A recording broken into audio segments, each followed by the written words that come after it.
اس کے اندر 18ویں ترمیم، اس کے اوپر بھی بڑی بحث ہوتی ہے، بڑی کچھ لوگوں کو، کچھ طبقوں کو بڑا اس کے اوپر بھی اعتراض ہے کہ 18ویں ترمیم سے پاکستان کا نقصان ہوا۔ 18ویں ترمیم ایک اچھی چیز تھی، اس نے پاکستان کے آئینی ڈھانچے کو ایک صحیح سمت کی طرف ایک قدم لیا گیا،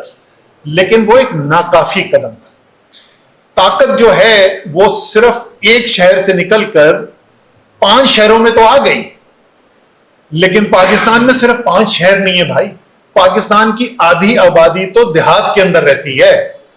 پاکستان کی بلکہ آدھی سے زیادہ آبادی دیہات کے اندر رہتی ہے، پاکستان کے اندر تو 150 کے لگ بھگ ضلع ہیں، اضلاع ہیں۔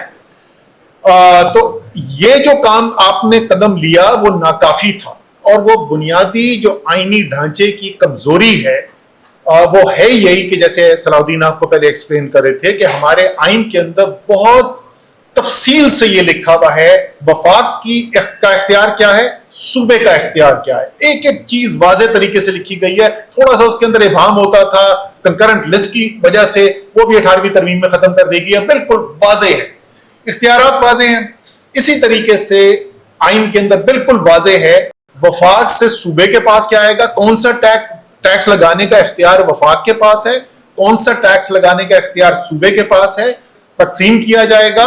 اور نہ صرف مجموعی طور پہ صوبوں کے پاس کتنا جائے گا، پر ہر صوبے کو کس بنیاد کے اوپر کتنا حصہ بنے گا ملے گا، یہ سب وہاں پہ لکھا ہوا ہے۔ اور اسی لیے میں بار بار بولتا ہوں کہ جب آئین میں لکھ دیا جاتا ہے نا، آپ نے شدید لڑائیاں سنی ہوں گی، صوبائی حکومت کسی اور پارٹی کی اور وفاقی حکومت کسی اور پارٹی کی، ایک دوسرے کے ساتھ دست و گریباں، کبھی یہ نہیں ہوا کہ وہ جو NFC ٹرانسفر کا پیسہ ہے وہ رک جائے، ناممکن ہے۔ کسی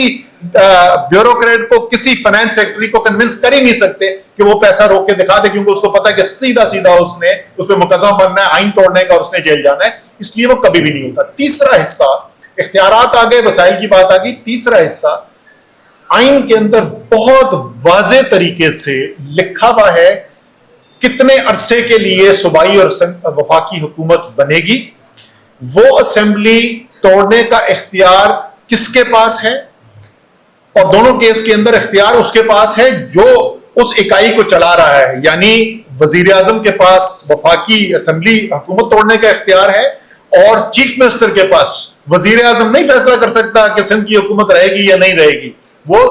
صرف وزیر اعلیٰ سندھ کے پاس یہ اختیار ہے کہ وہ ڈیزالو کر سکتا ہے اپنی اسمبلی کو۔ اسی طریقے سے اگر الیکشن پورا وقت ہونے کے بعد ہو